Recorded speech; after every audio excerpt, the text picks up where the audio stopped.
Ladies and gentlemen, and kicking off 2021's second episode of CMO Asia podcast as a special guest, we are thrilled to have Davinia Khong, Head of Marketing APAC at Backbase, join me live Monday on this Chinese New Year week. So how are you, Davinia? 恭喜发财. 恭喜发财. No, it's great. Looking forward to the long holiday. I'm really happy to be here. And coincidentally, we definitely didn't, synchronize. We're wearing red because it's Chinese New Year week after all, right? So super exciting. So maybe let's jump into our first question because we only have 30 minutes with you. So this has to be fast and furious. So are you ready for it? Yeah, all set. Awesome. Could you share with us, your experience and your journey of self-discovery in becoming one of the leading and inspiring female marketing leaders in Asia? Yeah, well, thanks so much for that kind introduction, Wayne. And good morning, good afternoon, good evening to everyone that's all here. I know you guys get bombarded by a ton of virtual sessions, so the fact that you've made time here, I really appreciate it. For me, I've been in the B2B space my entire career, from marketing to corporate communications to business development. And so it's really interesting to look back on how my experiences in professional services, banking, technology have really all led to this really exciting world of fintech today. I'm somebody who wants to know the full spectrum of B2B marketing, not just narrow specialization areas. And typically for a lot of us, we start out our career as like one part of this whole machine, right? And I figured out very quickly that it's not for me, just to have depth, but breadth as well. And so after more than a decade in corporates, I felt that it's time to disrupt my career. So I joined Backbase. And it was really a chance for me to create something from the ground up. So really excited. It's a really up and coming company. I'd really encourage you to take a look at it. I think the topic about Backbase is something that we want to deep dive into. So I think the question that most of our community are asking us to pose this to you is how Backbase actually attains over 1 million ARR active opportunity pipeline with one research report in just 180 days. Yeah, so if I take a step back, a year ago, we literally had zero marketing in APAC, right? And today it's a completely different story. It's a turnaround story. We have healthy monthly lead average for a year, around 30-40% of our sales active opportunity pipeline is influenced by our marketing. We didn't deviate from our campaigns that we planned since start of 2020, despite COVID-19, delivered more than 1 million in earned media at value and content syndication. Our share of voice continues to increase, and we've gained access to a lot of CXOs that we never had before and closed multi-million-dollar deals. So if you think about it, to do all of that in a space of less than a year in a pandemic, it's pretty incredible. And I'm very grateful for the teams that have supported me. And so a part of that success was really this research report. And it may sound like it's a magic bullet, but it really isn't. I was looking for a pillar content piece that wasn't out there in the market. So for you guys out there, one practical thing that you could do is do a bit of research, like social listening, keyword research, find out what's trending, what's not available out there. And if it is available, how are you going to make it fresh and new? Don't reinvent the wheel, just kind of make it, more interesting, really relevant to the local markets. And then if you think about it, how you launch something in B2B space is not very different from B2C. I take a lot of inspiration from B2C. So for example, if you launch a new luxury bag or perfume, what do you think they do? They have a product. They do a couple of teasers leading up to it.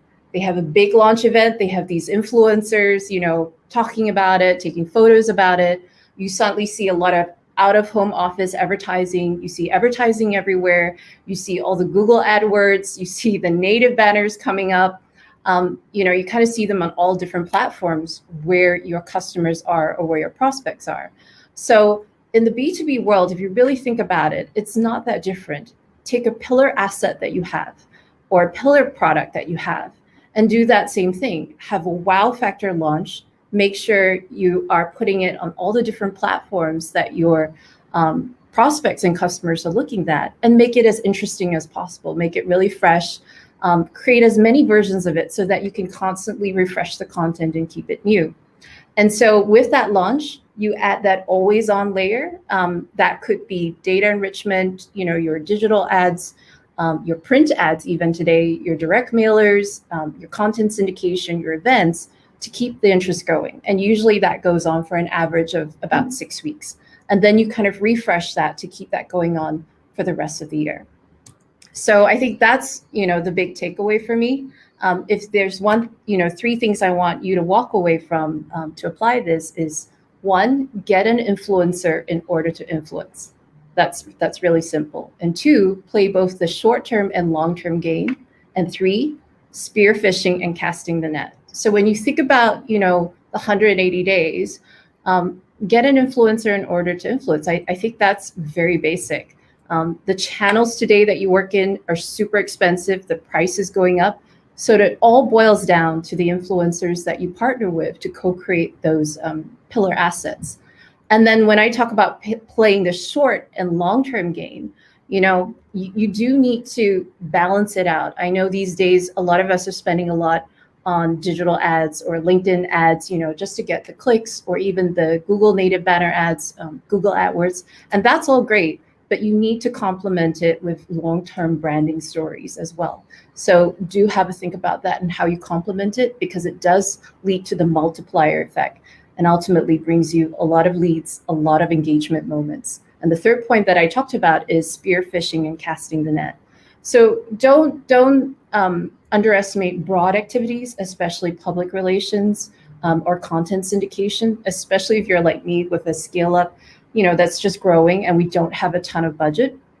But then complement that with spear fishing, really targeted, bespoke activities that no one else is doing, that gives you that high quality touch points with your target accounts and your ideal personas as well. So that's a really long answer, but I hope you walked away with something practical. There's so much value right there. I absolutely love this. I think the insights and the nuggets that you're already providing is incredible so far. And that brings me to the third question. Why content needs to be localized to resonate with local audiences in a way that is visually engaging to create the wow factor? I think if you think about it, you and me in our everyday lives, we pay a lot more attention to the local news. I mean, occasionally there's something out there in the global environment that we take a look at, but very much in our day-to-day activities, we really try to follow what's in the local news. Now, for me, I'm in the banking and financial services industry. So, our world is very much tied to the regulators, the central bank, and what really happens in your home turf. And the local countries is really where rubber meets the road. So you really have to meet your accounts and your prospects where they are and what matters to them. I think the moment you showcase an influencer that's from that market, people just know it straight away. You don't have to spend a lot of time educating them about somebody or about your product. The moment they see somebody that they can relate to, that they know, that they respect and admire, it's just so much easier for your content to be absorbed and to be welcomed by a prospect, especially if somebody doesn't really know your market as well. And this is nothing new. If you think about what I'm talking about, it's just that we haven't had it in a framework like I mentioned earlier about those 3 steps.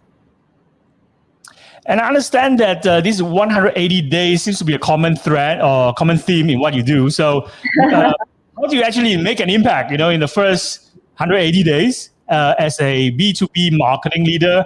And more stuff that every CMO actually wish that they knew starting out in their career. I think let me start with what are the 3 common traps and 3 things to avoid when you're starting out. When you're starting out in any new role, it's going to be information overload, just like any onboarding. You're going to be going for training sessions, meetings, calls with practically everybody across the organization. And everybody's going to want something from you. And they'll have an opinion on what marketing should and should not do. And they might even start throwing some work at you. So it's really important that after all these meetings, before you do anything else, develop a game plan to stay focused. Because if you start getting distracted by gimmicks and additional requests, you can always go back to your game plan, explain it to your stakeholders and say, these are the key areas we agreed to focus on and what we're going to deliver. This is the budget that's been set. If you want more, I can't clone myself and my team. You do need to give me resources, or we need to have another conversation about priorities. And I say this out of love because I've made this mistake myself. It's one thing to be flexible and adaptable, but once you start saying yes to too many times, you will get overwhelmed and the work you deliver will be diluted and you end up pleasing no one. And so I'll tell you a story. You know, I had a regional CMO in my past who only wanted to see like brand stories, you know, video stories, video interviews, out of home ads. And so if I invested time doing, you know, webinars or email marketing, she didn't consider it strategic. And she'll tell me, you know, Davinia, don't spend too much time on that. But then I had the problem, you know, I had a global CMO who wanted to see these things, who wanted to see emails, webinars, and didn't see branding as really strategic. So you can imagine, you know, how stuck I was. And the mistake I made was I was a people pleaser. I wasn't careful about picking and choosing the activities that I knew that would play to my strengths. So, you know, I tried to do everything. I spread myself too thin, and I didn't manage the stakeholders really well at the time. So I would say, you know, make sure you don't lose focus on your game plan. A tip is at the start of a new month, just always list out the top 3 achievements you want to tell management as part of the agreed game plan and commit to sending those updates. You will start to see the shift in the way you deliver for your work as well. The second trap I would say is you can easily find yourself doing all this work, but not producing deliverables that are perceived as valuable to your direct manager, your sales leaders, and your CEO. You often hear people say, oh, he's not strategic enough, she's not strategic enough. So you really need to be very in tune with your sales team or your key stakeholders. Have weekly, even daily conversations. And sometimes it requires a bit of education on your part. You know, get their honest feedback. Even if they say, yeah, you're doing a good job, keep probing them, because the last thing you want to do is to be in this bubble that, you know, you're going, oh, everything's going well, my marketing is great.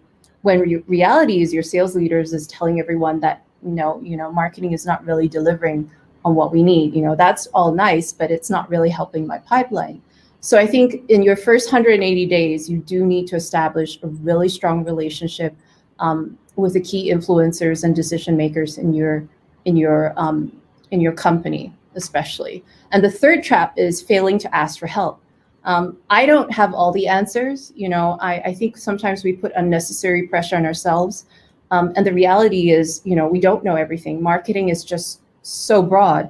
And so even for me today, I ask a lot of smarter marketers. I ask my agencies who do this 24/7 for ideas, you know, and get creative. So I think when you start asking people outside of sales or outside of your comfort zone, you're going to learn a lot about, you know, what works and what doesn't work. And looking for a mentor as well is super helpful. When I graduated, the first thing I did was look for a formal mentoring program. And even till this day, I still can, you know, go around looking for informal mentors. I look for people who are smarter than me. You know, people have been in this line a lot longer than me, and it's really helped a lot. This is brilliant. I think it's beautifully shared by you over the past few minutes. It just flew past, you know. In a flash, you have already covered so many great stories and your experience and advice, even for budding and the new CMOs out there who are just embarking on their career. I think this 180 days, you know, advice that you're dishing out to everyone is so helpful in many ways. So I'm going to ask you, you know, about over the past 10 years, right? We have seen a huge change in the B2B marketing landscape with an increased emphasis on digital marketing, on content, on data, etc. So what do you see as the 3 largest trends in the next few years? I definitely see one big trend, and I think we're all seeing it together. You know, it's getting bigger and bigger, and that's the need for very technical or data-driven skills.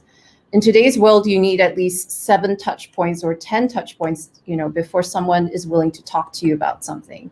And I'm seeing that growing in the marketing space. I think 10 years ago, you would see more brand marketers, people talking about creatives. Today, it's really more about the left brain thinking, about being really analytical. You know, how do you look at numbers? How do you draw inferences from your data and using data to make decisions and understanding all the different tech systems as well? That's going to help support you in your role. I'm not saying creative is not important. Obviously, if your creative isn't good, your campaign and metrics will look terrible. But I'm seeing this huge shift and more people needing to have that, data mindset and analytical mindset. And that's really challenging because, the scope of marketing, as I said before, is so broad. And naturally, we are only inclined to maybe 2 or 3 areas, the max. But yet you need to be both creative and analytical. And so how do you make sure you get the art and science of it married together, right? And as we move into the data space, it's easy to forget about the creative portion as well, and forget that they all feed into each other. So I think that's definitely something to watch, and is already happening in a big way. Fantastic. And the next question is something that resonates with me as well, because I was CMO for some startups in Singapore, as well as in China, where the stint was very short, too short. In fact, I have recruiters who have told me before that, Wayne, your resume looks like you have very short stints as CMOs, huh? So, I'm going to ask you this question because it was found that CMO position is the most volatile amongst all the C-level positions in Fortune 500 companies, with most holding the role less than 3 years. So on a separate study, it was also found that up to 80% of CEOs are not impressed with their CMOs. So I definitely got to ask you this, how should marketers actually make sure that we get the wins that matter to our bosses and stakeholders? How do you do that in your current role? And what's your advice to other marketing leaders on improving their relationships with CEOs or key stakeholders? I would say you could do this when you first start out in your 180 days, or even if you're currently in your existing role. I think way before day one, before I joined Backbase, I spoke to people who are smarter and asked for help. I think people think that, oh, you're a CMO, you have it all figured out. Actually, we don't, And so, and another tip I would say is talk to agencies and get them to present their case studies. You will actually get a lot of inspiration and potentially a great partnership with them down the line. So these case studies will give you ideas on what you could apply for your initiatives and ideas. I think the second thing is you need to know your baseline. And essentially, this is an auditing exercise. Before you start anything, you really need to dig into whatever KPIs or metrics you have, however imperfect it is. However imperfect the process or the attribution is, you need to know what they are. Understand the budget you have, the resources you have, the conversion rate of organic and paid channels. What's the baseline view of marketing by business? How do our customers and prospects view us today? Look at the net promoter score, listen to anecdotes, maybe sit in on some customer demos, and ask, who are our best customers? Where are they buying our solutions? And a tip I would give you when you do your onboarding, and even now, is, ask them, what advice do you have for me? Tell me, I'd like to know. And it's not about applying all different types of advice you get. I think it's about understanding what people really think and feel about the organization and marketing's role in it. And that can be very revealing when you ask them that question. And it makes a huge difference in how you set up your ecosystem and how you develop your game plan. And so once you know that baseline, then okay, 6 months later, 12 months later, I can make that comparison and show management that huge difference, right? So then you know what you're aspiring to and what that percentage and difference you're going to make. Now the hardest and most difficult part of the job is really pitching the destination. Have you watched the show Shark Tank?